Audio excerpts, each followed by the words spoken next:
बिस्मिल्लाहिर्रहमानिर्रहीम। अस्सलाम वालेकुम नाज़रीन, आप यूट्यूब चैनल देख रहे हैं। मैं इमरान खान हूँ।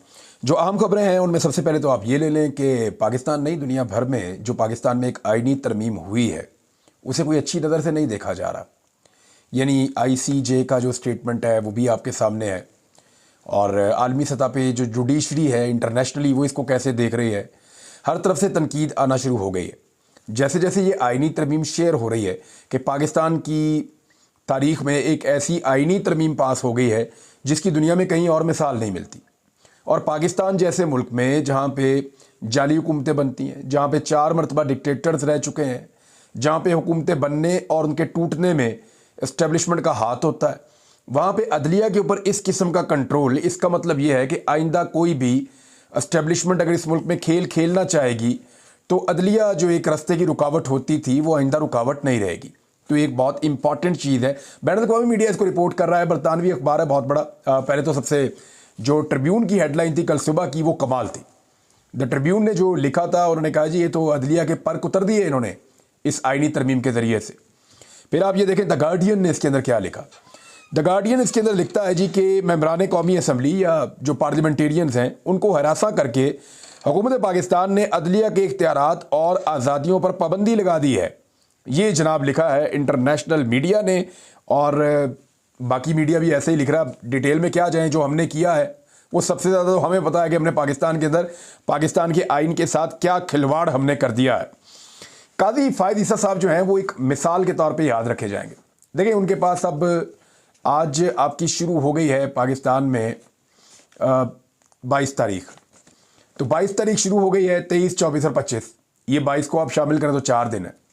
तो काजी फ़ायद ईसा साहब के आखिरी 4 दिन बाकी हैं, और इन 4 दिनों के बाद वो माजी का एक किस्सा हो जाएंगे। लेकिन इंटरेस्टिंग बात यह है कि काजी फ़ायद ईसा साहब जिस अंदाज में रुखसत हो रहे हैं, या जिस इज़्ज़त अफजाई के साथ उन्हें रुखसत किया जाएगा, या जो वकला उनको खिताबात दे रहे हैं, या जो बार्स उनको कह रही हैं, या जो यंग वकला सारे उनके बारे में बातें कर रहे हैं, या पाकिस्तान के पार्लियामेंटेरियन, पाकिस्तान के आम लोग, पाकिस्तान का सोशल मीडिया, पाकिस्तान के मीडिया वाले जिस अंदाज में काजी फ़ायद ईसा साहब को रुखसत कर रहे हैं और काजी फ़ायद ईसा साहब की खिदमत को याद रखेंगे, मेरे ख्याल में आने वाले जजेस को एक फैक्टर ये भी देखना पड़ेगा। जजेस को सिर्फ ये नहीं देखना होता कि उन्होंने सिर्फ मखसूस तबकात को जो है वो मैनेज करना है, नहीं, उन्होंने देखना होता है कि अगर वो नाइंसाफ़ी कर रहे हैं तो उसके ऊपर पब्लिक के अंदर इंप्रेशन क्या जा रहा है, और उनका और उनकी आने वाली नस्लों का रिकॉर्ड क्या रहेगा। यानी काजी फ़ायद ईसा साहब अपने वालिद का बहुत नाम लेते थे, क्या उनका बेटा ओपनली निकल के दुनिया के किसी भी मुल्क में ये कह सकता है खुलकर के मैं काजी फ़ायद ईसा का बेटा हूँ? ये कह सकता है? और ये कहने के बाद क्या वो फ़ख्र के साथ सीना फुला के लोगों के साथ गुफ्तगू कर सकता है? ये बड़ी मुश्किल हो जाएगी। ऐसे लोगों के लिए, उनकी फैमिलीज़ के लिए हमेशा मुश्किल रहती है जब आप मुल्की नौइयत के ऊपर इतनी बड़ी बड़े ब्लंडर्स करते हैं, ऐसे अजीब अजीब आप काम करते हैं, तो फिर उसका खुमियादा सिर्फ आपको ही नहीं आपकी नस्लों को भुगतना पड़ता है। और जब आप अच्छे काम करते हैं, बेहतरीन काम करते हैं, तो फिर आपकी नस्लें जो हैं वो उसको एंजॉय भी करती हैं। यानी कायदे आज़म की जो औलाद है, लोग ढूंढ ढूंढ के लाते हैं कि जनाब ये फ़लाँ जगह से कायदे आज़म के रिश्तेदार हैं। अल्लामा इकबाल रहमतुल्लाह अलैह के बच्चे, उनके पोते वलीद इकबाल साहब, लोग उनकी इज़्ज़त क्यों करते हैं? अल्लामा इकबाल रहमतुल्लाह अलैह की वजह से करते हैं।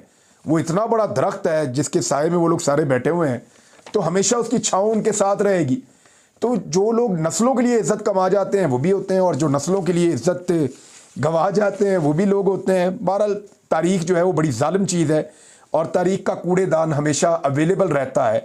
अगर आप चाहें तो आप अपना नाम तारीख़ के कूड़ेदान में लिखवा सकते हैं। तो पाकिस्तान में कुछ लोगों ने फैसला किया और उनका नाम तारीख़ के कूड़ेदान में चला गया।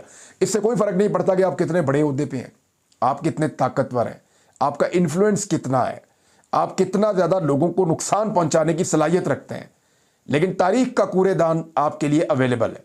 तारीख़ का कूड़ेदान जो है वो यजीद के लिए भी अवेलेबल था। तारीख़ का कूड़ेदान जो है वो मीर जाफ़र, मीर सादिक के लिए भी अवेलेबल था। तारीख़ का कूड़ेदान हर गद्दार के लिए, हर बागी के लिए, हर पीठ में खंजर घोंपने वाले के लिए, हर जालिम और जाबर के लिए वो अवेलेबल था। हिटलर जो है उसके बारे में मुख्तलिफ लोगों की आरा है। हर एक आदमी तारीख़ में अपना एक हिस्सा छोड़ कर जाता है, लेकिन बहुत सारे लोग ऐਵੇਂ ही चले जाते हैं, कोई उन्हें याद भी नहीं रखता।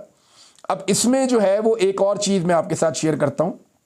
बड़ा अहम नुक्ता जो है वो अब उठाया जा रहा है कि जस्टिस याया अफरीदी अगर चीफ जस्टिस ऑफ पाकिस्तान बना दिए जाते हैं, लेकिन कमेटी तो बन गई है, और कमेटी के हवाले से चंद चीज़ें मैं आपको बता दूं कि सारे नाम भी आ गए हैं। ज़रा नाम आपको बता ना दिए जाएँ कि कमेटी में किस किस के और कौन कौन से नाम हैं। इसमें जो है सबसे पहले जो कमेटी में नाम दिए थे वो पाकिस्तान पीपल्स पार्टी ने दिए थे, और पीपल्स पार्टी के बाद जो है वो फिर बाकी नाम आए थे। PMLN की जानिब से ख्वाजा आसिफ हैं जनाब, और एहसन इकबाल साहब हैं MNA, और MNA शाइस्ता परवेज़ मलिक साहब हैं। ये तीन उनके MNA हो गए। और उसके बाद जनाब पीपल्स पार्टी के जो MNAs हैं उनमें राजा परवेज़ अशरफ हैं और नवीद कमर साहब हैं। और उसके बाद जी एक मिस राना अंसार, ये भी MNA है जी। फिर उसके बाद जनाब आ जाएं आप PTI, उन्हें गौर अली खान साहब का नाम आया हुआ है, बैरिस्टर गौर का, और साहबजादा हामिद रज़ा साहब का नाम आया हुआ है। और फिर अब सेनेटर्स के 4 नाम आ जाएं तो यहाँ पे पहला नाम जो सेनेटर में है पीपल्स पार्टी के फ़ारूक H नायक, ये मुखालफत कर रहे थे लेकिन अब ये इसका हिस्सा है। अच्छा, इसके बाद जनाब आज़म नज़ीर तारड़, ये नून लीग की जानिब से आ गए, और अली ज़फ़र साहब आ गए बैरिस्टर PTI की जानिब से, और कामरान मुर्तज़ा साहब आ गए सेनेटर, ये फजल रहमान साहब की जानिब से। तो इस तरह जनाब ये पूरे हो गए। एक MQM का वोट भी है इसके अंदर, मिसिज़ राना अंसार जो वोट है ये MQM का वोट है। तो इस तरह जनाब ये फॉर्मेशन पूरी हो जाती है। अब 8 वोट हुकूमत के पास मौजूद हैं, जिसको चाहे वो जज बना दें।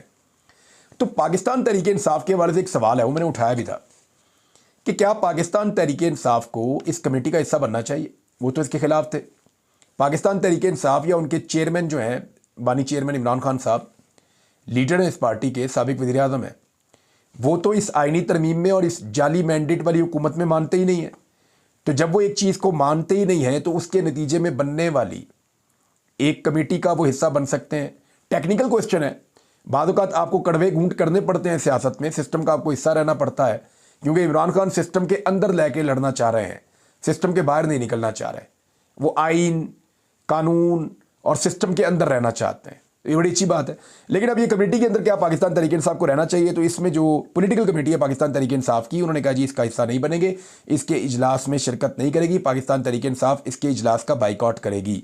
बहरहाल वहाँ पे फिर भी 9 वोट मौजूद है, बाकी वो बड़े आराम से अपना चीफ जस्टिस ले आएंगे। पॉलिटिकल कमेटी ने कुछ और फैसले भी किए, उन पर बाद में आते हैं। लेकिन पहले अगर याह्या अफरीदी बन जाते हैं चीफ जस्टिस, या उन्हें बना दिया जाता है, तो 2 जो सीनियर जजेस हैं, यानी नंबर 1 के ऊपर जस्टिस मंसूर अली शाह हैं, नंबर 2 के ऊपर जस्टिस मुनीब अख्तर साहब हैं, नंबर 3 के ऊपर जस्टिस याह्या अफरीदी साहब हैं। अब सवाल ये पैदा होता है कि अगर पहले 2 को छोड़कर जस्टिस याह्या अफरीदी को बना दिया जाता है तो क्या पहले 2 रिटायर हो जाएंगे? क्योंकि सुपरसीड हो गए ना। मिलिट्री में आमतौर पे ऐसे होता है कि जब किसी जूनियर को आर्मी चीफ बनाया जाता है तो उनसे सीनियर जो हैं वो रिटायरमेंट ले लेते हैं, और वो कबल अज़ वक्त रिटायर होकर चले जाते हैं कि हम अपने जूनियर को सल्यूट नहीं कर रहे। लेकिन क्या यहाँ पे अदलिया में ऐसा होगा? ये एक बहुत बड़ा सवाल है। दूसरी एक और चीज़ है, जस्टिस याह्या अफरीदी को चीफ जस्टिस तो बनना है, चाहे वो पुराने तरीके से बने चाहे वो नए तरीके से बन तो वो सकते हैं। अब उनकी पड़ी हुई है मुबैना तौर पे, कुछ लोग बता रहे थे कि 8 साल उनकी सर्विस पड़ी हुई है। अभी उनके पास 8 साल की सर्विस बतौर जज मौजूद है सुप्रीम कोर्ट ऑफ पाकिस्तान के। तो क्या वो 3 साल के लिए चीफ जस्टिस बनना पसंद करेंगे और बाकी 5 साल की सर्विस अपनी ज़ाया कर देंगे, या वो 5 साल मजीद जज रहने के बाद 3 साल के लिए जज बनना पसंद करेंगे? ये बहुत इंपॉर्टेंट है याह्या अफरीदी साहब के हवाले से।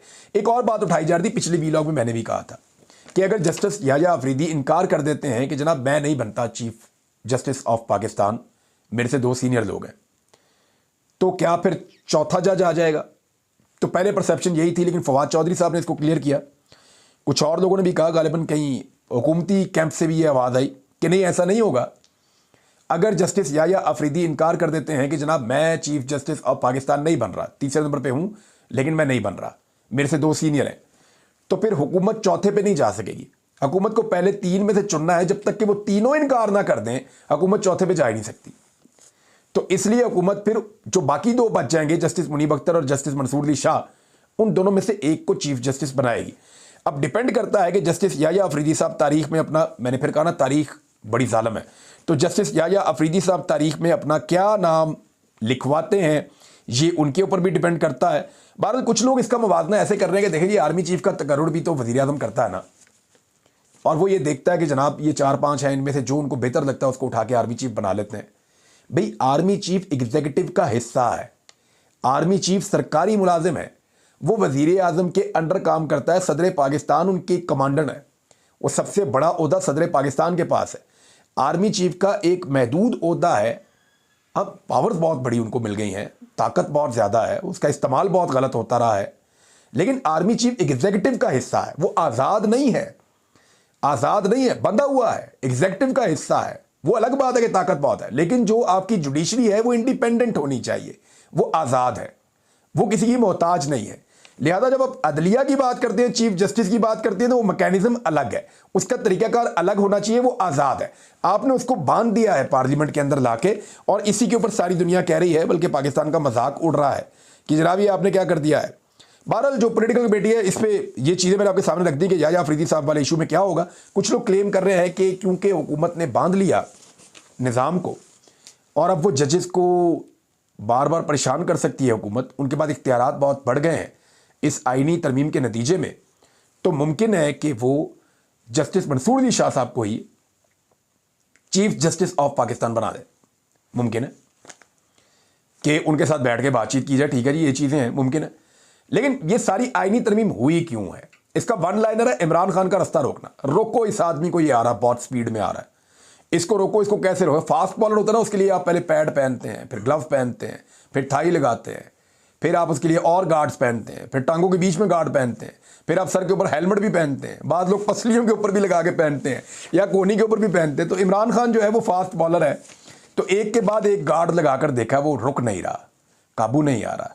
तो उसके लिए अभी एक आईनी तरमीम की गई है और कोशिश की गई है कि इसका रास्ता रोका जाए इमरान खान का। लेकिन क्या रोक सकेंगे? जो पॉलिटिकल कमेटी है पाकिस्तान तहरीक इंसाफ की, उन्होंने जी फैसला किया है कि फौरी तौर पे ये जिन लोगों ने पार्टी के साथ इमरान खान के साथ गद्दारी की है ना, इनका मुहासबा किया जाए, इनको शोकाज नोटिस भेजे जाएं, इनसे जवाब तलब किए जाए और इनसे पूछा जाए कि जनाब आप किधर थे। यानी ज़ैन कुरैशी साहब के बारे में तो बहुत क्लियरली अभी एक स्टेटमेंट आया, बड़े बाखबर जर्नलिस्ट हैं हमारे हारून रशीद साहब, उन्होंने कहा जी कि ये तो बाप कुर्बानी दे रहा है, बेटा जो है उसने गद्दारी कर दी है। और ज़ैन कुरैशी साहब के बारे में बहुत सारी कहानियां आ रही हैं मार्केट में, उन्होंने सिर्फ एक स्टेटमेंट जारी किया, लेकिन उनकी जो खामोशी थी वो बड़ी मानी खेज थी। इस पार्टी के अंदर इस खानदान का एक मुकाम है, जिस तरह उनकी बहन ने स्ट्रगल की, जिस तरह उनके वालिद 1 साल से जेल में है, तो ज़ैन कुरैशी का ये बनता नहीं था। ऐसी क्या मजबूरी थी, क्या चीज़ें थी, वो कैसे यहाँ तक पहुँच गए और ये क्या हुआ उनके साथ, अभी कुछ भी कहना कबल वक्त है। लेकिन ये खेल अभी आगे बढ़ता जाएगा और पता चलेगा आने वाले वक्त में। लेकिन पाकिस्तान तहरीक इंसाफ के वर्कर बहुत गुस्से में है, पार्टी बहुत गुस्से में है। वो ये कह रहे हैं कि जो लोग खड़े रहे इमरान खान के लिए, जिन्होंने मारे खाई, ज्यादतियाँ बर्दाश्त की, फिर उनका क्या कसूर है? वो भी जाते और जाके कंप्रोमाइज़ कर लेते, उन्हें भी वोट ना डालना पड़ता, उनके घर भी टूटते ना, उनको कुछ पैसा भी मिल जाता, उनके हालात भी बेहतर रहते। तो उनको और आपने अगर इन सारों को, जो लोग चले गए और जो नहीं गए, उनको एक ही आपने सोटी से या एक ही छड़ी से आपने हाँकना है, तो फिर तो कुर्बानी देने वालों का कोई फायदा नहीं कि वो कुर्बानी दें। अगली दफ़ा ज़्यादा लोग जो हैं, जब तक आप एग्जाम्पल नहीं सेट करेंगे तब तक लोग खड़े होना नहीं सीखेंगे। जब तक भागने वालों को, गद्दारी करने वालों को, वो कहते हैं ना कि आप जंग में दुश्मन को बाद में मारो, गद्दार को पहले मारो। ये मैं जंग का एक रूल बता रहा हूं, क्योंकि आपने जीतना है। तो जब तक आप इनको आइडेंटिफाई करके अलग नहीं करेंगे ना, तो मेरी बात आप लिख कर ले लें, जो बाकी लोग आज चंद खड़े हुए हैं ना, वो कल खड़े नहीं होंगे। तो पाकिस्तान तहरीक इंसाफ को इसके ऊपर सख्त एक्शन लेना होगा, वरना काम खराब हो जाएगा। सलमान अकरम राजा साहब ने एक बहुत इंपॉर्टेंट बात की है। वो ये कह रहे हैं कि अदालतों से जो रिलीफ मिलता था या इंसाफ मिलता था, उसको अब भूल जाएं। आप अब सिर्फ सड़कों से रिलीफ आपको मिलेगा। ये पाकिस्तान तहरीक इंसाफ जो है, ये बार बार इनके बहुत सारे लोग ये कह रहे हैं कि हमें सड़कों पे निकलना पड़ेगा, एहतजाज करना पड़ेगा, वरना काम खराब है। तो क्या पाकिस्तान तहरीक इंसाफ दोबारा मोमेंटम बना सकती है? देखिए, जो पाकिस्तान के हालात है ना, हर आदमी तंग है। कोई महंगाई के हाथों तंग है, कोई हालात के हाथों तंग है, हर घर के अंदर जो है वो इस वक्त परेशानी है। इस हुकूमत ने लोगों का जीना दो भर कर दिया, हर चीज़ की कीमत कहाँ से कहाँ पहुँच गई है, और जाली आदादोशुमार के साथ बार बार दावे करते हैं हम हालात ठीक कर रहे हैं, हालांकि इन्होंने हालात का बेड़ा गर्क कर दिया। रिकॉर्ड कर्जे भी इन्होंने ले लिए हैं।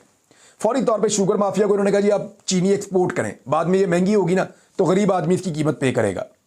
फिर इमरान खान साहब पे मुलाकातों पर गैर मुअय्यना मुद्दत तक के लिए पाबंदी भी इन्होंने लगा दी फौरी तौर पर। हुकूमत इतनी दिलेर हो गई है। और वुजरा और सेक्रेटरीज को बिजनेस क्लास की सहूलत भी दे दी, जाओ पूरी दुनिया में सफर करो। आज के बाद आप इकोनॉमी क्लास में नहीं जाएंगे, आज के बाद आप जाएंगे बिजनेस क्लास में।